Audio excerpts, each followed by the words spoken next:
US President Donald Trump recently crossed the 100-day mark. Decisions here in Washington, D.C. by the administration have had far-reaching consequences on people across the world, including those in Tibet.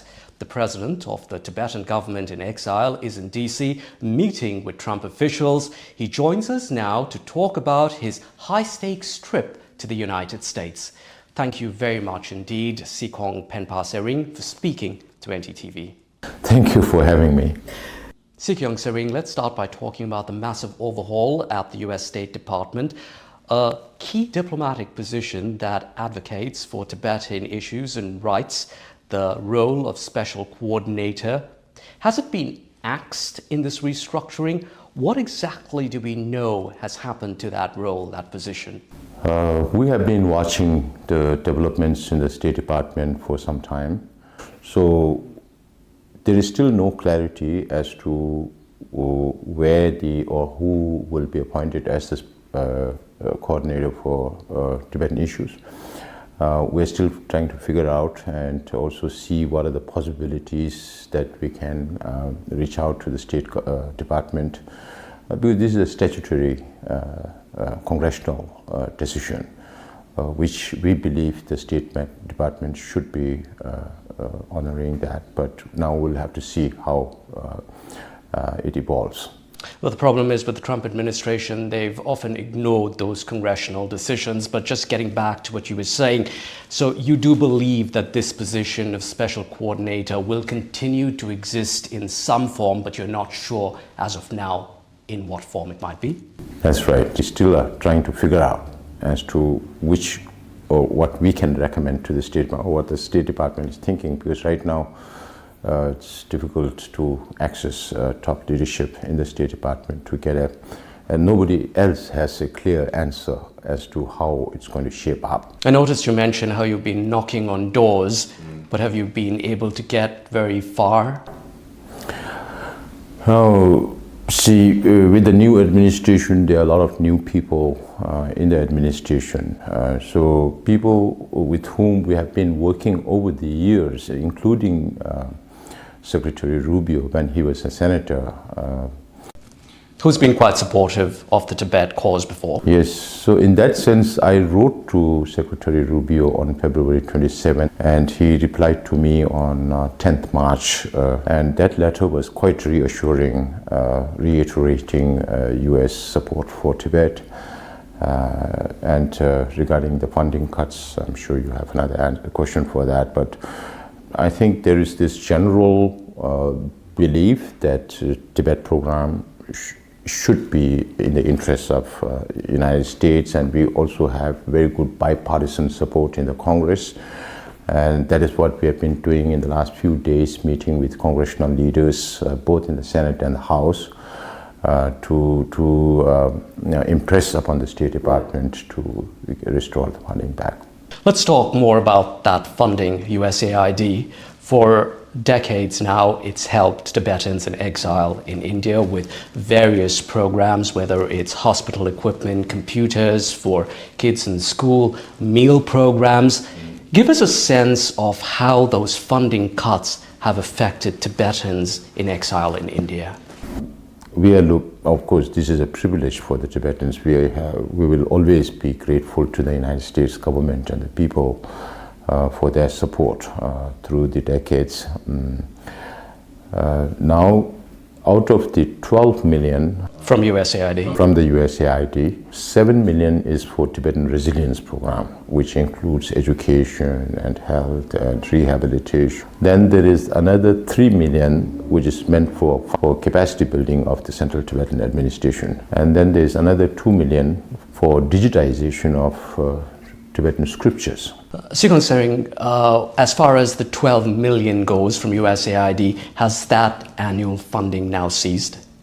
As of now, it's ceased, but now that I'm here in Washington, D.C., meeting with people in the Congress and also with the administration, so there may still be a little leeway to maneuver if the administration is really keen to get it back on track. The argument goes that America should watch out for Americans first, and therefore you do not need to be spending millions of dollars every year for causes like Tibet.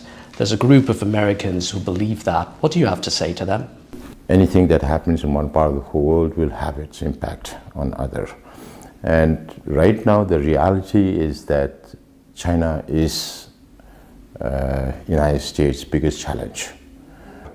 And we believe that supporting Tibet is not just giving freebies to the Tibetans, but a good investment in terms of benefit of America's security and its cooperation with other countries. Yeah. The fact that the relationship between India and US cooperation, strategic cooperation is increasing, and that also has its connotations on Tibet and security issues, because then India-China relations also come into being. So there are so many elements that are connected to each other.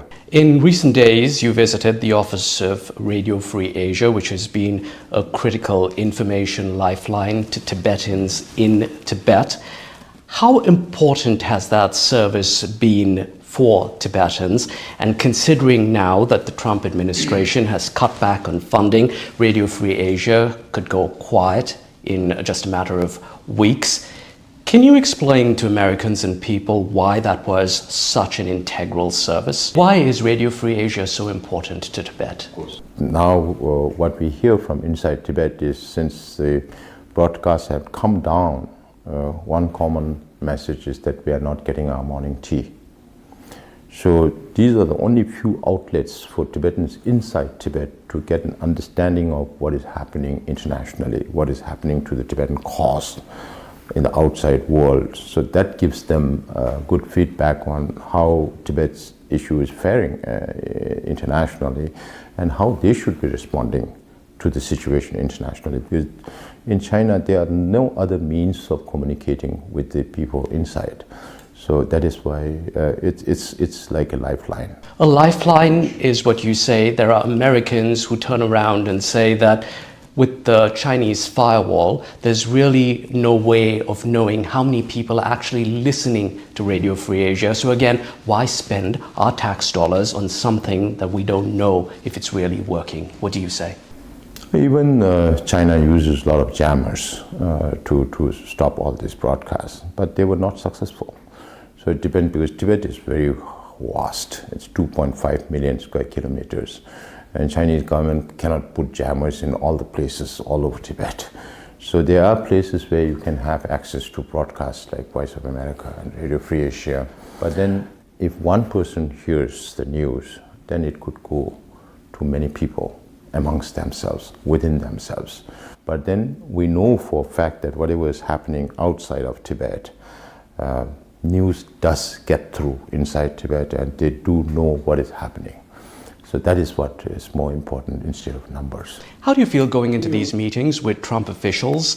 Because previously, in 2020, for example, Trump signed an act that strengthened the US position on Tibet. But this time around, we're seeing cuts as far as USAID goes. We're seeing cuts for Radio Free Asia. We don't know what's happening with the special coordinator as well. Do you feel a bit more apprehensive this time around as far as Trump 2.0 goes?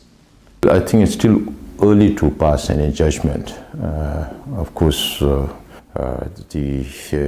speed and all this during President Trump's in the first 100 days, sometimes difficult to track also as to what's happening. But has it been tough this time around on this trip, the first time that you're meeting the administration after the re-election?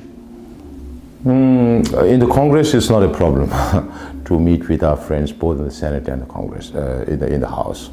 But with the administration, when you have too many new people, then it's difficult to gain access, because you have to build these relations over years, with the people who are in the administration. So it does contribute to some apprehension, but as Buddhists, so we learn to maintain equanimity under these circumstances and not get fired up or tense or get stressed and all that. It doesn't help. Let's talk about how you've been dealing with the Chinese government.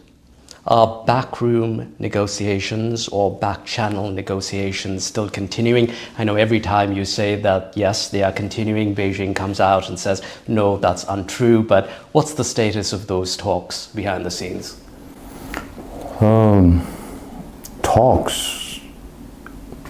I have always been saying, if you look at what President Xi Jinping is doing in the whole of China and more particularly in Tibet, Uyghur and Mongol areas, then it doesn't look like there could be any common ground, even if we manage to re-establish contact with the Chinese government.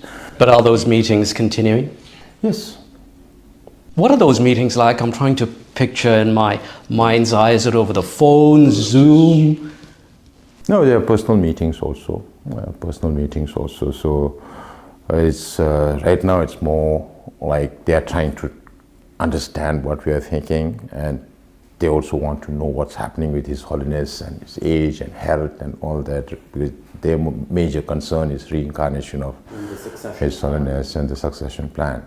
So they might like to know more about those things. Is there any chance of you going to Tibet? I know you've never been to Tibet, or for that matter, has this ever come up with the Dalai Lama potentially visiting Tibet as well, because he's 90, going to be turning 90 very soon in a few months. Does that come up in conversation?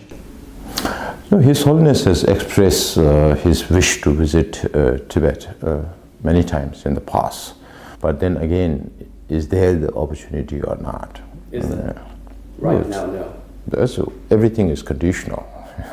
So when China says His Holiness is welcome to come back to Tibet, and then they also say he should stay back for good. And His Holiness was very categorical that if I get to go to Tibet, I'll go, but I'll not stay there because there's no freedom there. Let's talk about the middle path. The Dalai Lama has talked about the middle path. You've also advocated for it. It does not mean complete independence for Tibet, but greater autonomy. I'm trying to understand what that would look like. What's the closest example you can give us? Is it like a Hong Kong? Is it more like a perhaps Scotland? You have so many autonomous arrangements around this world, and we have studied many of the autonomous arrangements. You mentioned Scotland. Scotland is also one of the examples of devolution of power, but I would rather prefer South Tyrol as an example. We have worked with South Tyrol for many years. The central government is happy, the state government is happy. There are additional support for the autonomous regions. It's very difficult to fathom how that would work in the Chinese context. So you as president of the autonomous region, working with the Chinese government and Xi Jinping, how would that really pan out? So all these are something that we have to see in the aftermath of arrangement. If there is a possible solution for autonomy for Tibet, real autonomy, genuine autonomy for Tibet, would be decided at that time when you have to negotiate about power sharing and what kind of power sharing will happen, who has the upper hand. China has said that it will pick the next successor to the Dalai Lama. It could be a very real possibility that they will in fact do that. Does it worry you that at some level there will be a generation, not now, but a generation that will grow up in future that will in fact believe that the Dalai Lama appointed by Beijing is the true and right one? A devout Buddhist practitioner will never accept that, because we all know the system of reincarnation is very unique to Tibetan Buddhism. You have so many Buddhist countries in this world, but the reincarnation is very unique to Tibetans. And the whole idea of reincarnation is for that person, in this case His Holiness the Dalai Lama, to be reborn. So again, it's the person who's going to decide where he will be born or she will be born. It's not the communist government. The Dalai Lama, he said that, like you mentioned, the next successor or the next reincarnation will come from the free world. It could well be a woman. It could also be an appointment could also be made before the Dalai Lama passes away. Is there any status update on that? I know there was talk of perhaps making some kind of statement during his birthday, with his 90th birthday, which is in July. Yes, so the only document that is available on His Holiness reincarnation is the September 2011 document, in which he talks about when His Holiness reaches the age of 90, he would make some statement. And that's now only a few months down the line. What are we expected to hear? So we will be holding a conference of all the religious heads of Tibetan Buddhism in Dharamsala from July 2nd to 4th. And we are hoping that His Holiness will address this conference. Is it going to be a decision? That I'm not sure, because that has to come from His Holiness. So it could be. No, it could be. He may make a statement. Earlier, I even used to say, even today, His Holiness keeps reassuring us that he will live up to 113 years of age, or another more than 2 decades. So we believe that this Dalai Lama will live very long.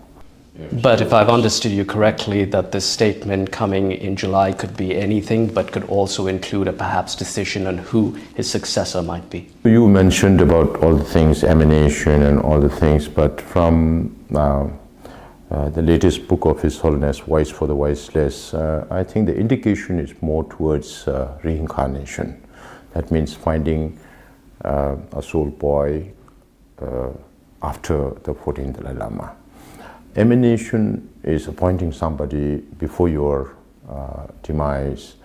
That I'm not sure.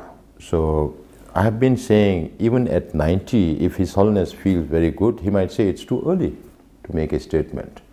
So it's only a few months down the line, so let's wait for that and see what His Holiness has to say in July. And do we know which countries from the free world? That His Holiness has to decide. Sometimes I tell governments that if His Holiness is born in your country, then His Holiness becomes your citizen. So you should be thinking more about how to handle these kind of situations in the future as well. When was the last time you met the Dalai Lama, and how is his health? Oh, His Holiness is doing very good. Last year, he was, as you know, he was here in the United States for his right knee surgery, and since then his health has been improving. But you can't expect too much, because His Holiness is 90 now. So his engagement right now, every Monday, every Wednesday, every Friday, he meets with more than 400, 500 people every single day on those 3 days. So he keeps himself very engaged with the public. That's his nature. There's lots happening in this world right now. The war in Ukraine, Gaza, Israel. We have India and Pakistan staring at each other with a possible war as well, hopefully not. What is it that concerns the Dalai Lama at this point in time most? His Holiness has always said, I am a messenger of Indian wisdom, as son of Indian soil, the son of India. So His Holiness has always professed on compassion, karuna, ahimsa, non-violence. So these are values born out of ancient Indian wisdom, which is very, very relevant today. As we speak, we are talking about, some are saying 54 violent conflicts around the world, some are saying 100 violent conflicts going around the world. But is there any one of them that really concerns him right now? There's so many things happening, and His Holiness is not able to travel as much as he used to do before. So only he can express his wish for a more peaceful world. The situation between India and Pakistan is extremely tense after the terror attack in Kashmir. Pakistan shares close ties with China. What do you think China's role will be in making sure that Pakistan exercises caution, also given that Beijing and New Delhi are seeing warmer ties in the recent past?